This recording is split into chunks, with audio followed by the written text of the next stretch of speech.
வீட்டிலிருந்து பணிபுரிதல் உள்ளிட்ட நெகிழ்வான வேலை ஏற்பாடுகளை நடைமுறைப்படுத்தும் முதலாளிகள் இனி பணியாளர்களின் உடல் பாதுகாப்பு மட்டுமின்றி மனநலம் மற்றும் உளவியல் சமூக அபாயங்களையும் மதிப்பீடு செய்ய வேண்டியது கட்டாயம் என்று மனிதவள அமைச்சர் டாக்டர் ஸ்ரீ ஆர் ரமணன் தெரிவித்தார்.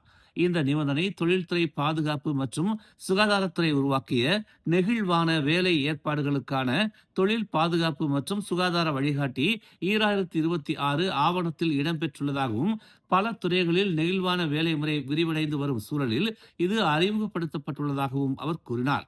வேலை எங்கு நடைபெற்றாலும் வீட்டில் இருந்தும் கூட பணியாளர்களின் பாதுகாப்பு சுகாதாரம் மற்றும் நலன் உறுதிப்படுத்தப்படுவது முதலாளிகளின் பொறுப்பாகும் என்பதை இந்த வழிகாட்டி வலியுறுத்துகிறது என்று நேற்று நாடாளுமன்றத்தின் அரச உரைக்கு நன்றி தெரிவிக்கும் தீர்மானத்தின் முடிவுரையின் போது அவர் இதனை தெரிவித்தார்.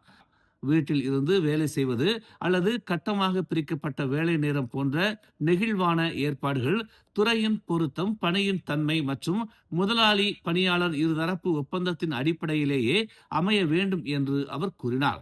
தவறான பயன்பாட்டை தடுக்கும் வகையில் தெளிவான வழிகாட்டுதல்கள் அவசியம் என்றும் அது பணியாளர்களின் மனநலத்தை பாதுகாக்க உதவும் என்றும் அவர் தெரிவித்தார். மேலும் தொழிலாளர் துறையின் மூலம் நடத்தப்படும் தொழிலாளர் கல்வி நிகழ்ச்சிகள் வழியாக விழிப்புணர்வு நடவடிக்கைகள் தீவிரப்படுத்தப்பட்டுள்ளதாகவும் 2025 டிசம்பர் வரை நாடு முழுவதும் 222 நிகழ்ச்சிகள் நடத்தப்பட்டுள்ளதாகவும் அவற்றில் நெகிழ்வான வேலை ஏற்பாடுகள் குறித்த விளக்கங்களும் இடம்பெற்றதாகவும் அவர் தெரிவித்தார்.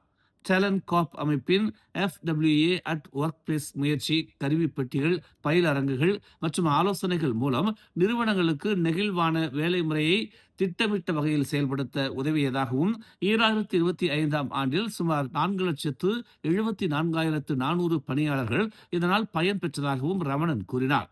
வேலை எங்கு நடைபெறுகிறது என்பதை பொருட்படுத்தாமல் தொழில் பாதுகாப்பு மற்றும் சுகாதார தரநிலைகளுக்கான சட்டப்பூர்வ பொறுப்பு முதலாளிகளிடமே தொடரும் என்று அவர் கூறினார். முன்னாள் பிரதமரும் அம்னோவின் முன்னாள் உதவித் தலைவருமான இஸ்மாயில் சப்ரி யாக்கூப் தாம் இன்னும் அம்னோவில் செயலில் உள்ள உறுப்பினராக இருப்பதாகவும் ஆனால் தேசிய அரசியலின் பிரதான ஓட்டத்தில் தற்போது இல்லை என்றும் அவர் தெரிவித்துள்ளார். லார்கின் ஜெயாவில் சீன புத்தாண்டு உதவிகளை வழங்கிய பின்னர் செய்தியாளர்கள் மத்தியில் பேசிய அவர் தாம் பெரா நாடாளுமன்ற உறுப்பினராகவும் பெரா அம்னோ தலைவராகவும் தொடர்ந்து தனது கடமைகளை ஆற்றி வருவதாக தெரிவித்தார். வரும் 16வது பொது தேர்தலில் பெரா தொகுதியில் மீண்டும் போட்டியிடும் வாய்ப்பு இருக்கிறதா என்ற கேள்விக்கு அது குறித்து தாம் இன்னும் முடிவெடுக்கவில்லை என்றும் நேரம் வரும்போது முடிவெடுக்கப்படும் என்றும் அவர் தெரிவித்தார். ஏயாசான் கிலுவார்கா மலேசியா தலைவர் என்ற வகையில் தற்போதைய தனது முக்கிய கவனம் உதவி தேவை உள்ள மக்களுக்கே, குறிப்பாக குழந்தைகளுக்கே என்று அவர் விளக்கினார். கோவிட்-19 காரணமாக பெற்றோர்களை இழந்த சுமார் 1000 குழந்தைகளுக்கு உதவுவதில்தான் தற்போது தாம் கவனம் செலுத்தி வருவதாக அவர் தெரிவித்தார். மலாக்காவில் நேற்று பிற்பகல் நடந்த கடுமையான விபத்தில் ஒரு மோட்டார் சைக்கிள் ஓட்டுநர் உயிரிழந்தார். மேலும் 5 காயமடைந்தனர்.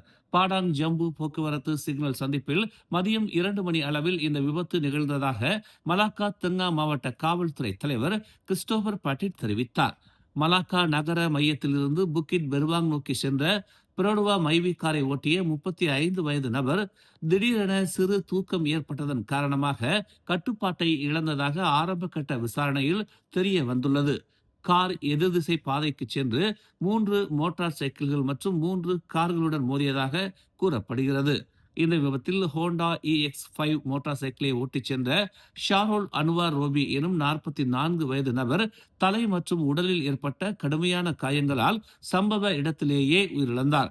மேலும் 2 மோட்டார் சைக்கிள் ஓட்டுநர்கள் மற்றும் ஒரு பெண் கார் ஓட்டுநர் காயமடைந்து மருத்துவமனையில் சிகிச்சை பெற்று வருகின்றனர். இச்சம்பவம் தொடர்பான வழக்கு சாலை போக்குவரத்து சட்டம் 1987 பிரிவு 41(1) கீழ் விசாரணை மேற்கொள்ளப்பட்டு வருவதாக தெரிவிக்கப்பட்டுள்ளது.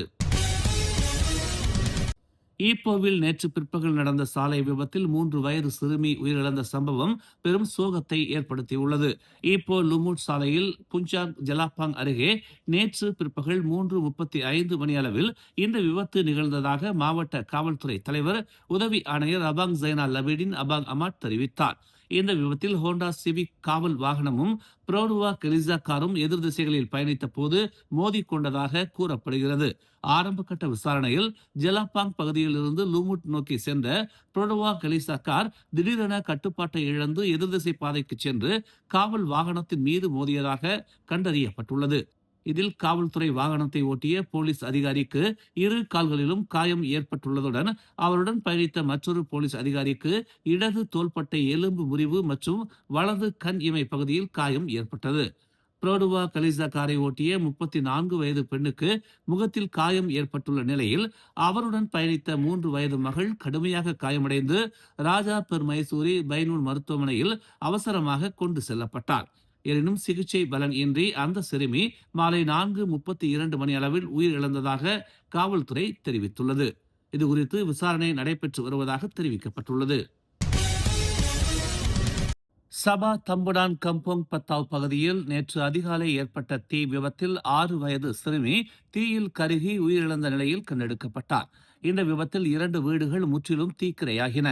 அதிகாலை சுமார் 4 மணி அளவில் தீ விபத்து ஏற்பட்டதாகவும் தீ அணைக்கப்பட்ட பின்னர் அந்த வீடுகளில் ஒன்றின் அறையிலிருந்து சிறுமியின் கருகிய உடல் மீட்கப்பட்டதாகவும் சபா தீயணைப்பு மற்றும் மீட்புத்துறை தெரிவித்ததாக பர்னாமா செய்தி வெளியிட்டுள்ளது. தீயணைப்புத் துறைக்கு காலை 4:08 மணி அளவில் அவசர அழைப்பு கிடைத்ததை தொடர்ந்து தம்புரான் தீயணைப்பு மற்றும் மீட்பு நிலையத்திலிருந்து 8 தீயணைப்பு வீரர்கள் சம்பவ இடத்திற்கு விரைந்ததாக அவர் கூறினார். இந்த தீ விபத்தில் 3 வாகனங்கள் தீக்கிரையாகின. மேலும் உயிரிழந்த சிறுமியின் 31 வயது அத்தை தீயிலிருந்து தப்பிக்க முயன்ற போது காயம் அடைந்ததாகவும் பின்னர் ஆம்புலன்ஸ் மூலம் மருத்துவமனைக்கு கொண்டு செல்லப்பட்டதாகவும் தெரிவிக்கப்பட்டுள்ளது. மேலும் செய்திகளை தெரிந்து கொள்ள தமிழ் மலர் இணையதளம், தமிழ் மலர் செயலி மற்றும் மலர் டிவி யூடியூப் சேனலை வலம் வாருங்கள். எங்களோடு இணைந்திருக்க மலர் டிவியை பதிவு செய்து கொள்ளுங்கள். உறவுகள் மகிழ்ந்திட விருப்பம் மற்றும் பகிர்வு சேவையை சொடுக்கிடுங்கள்.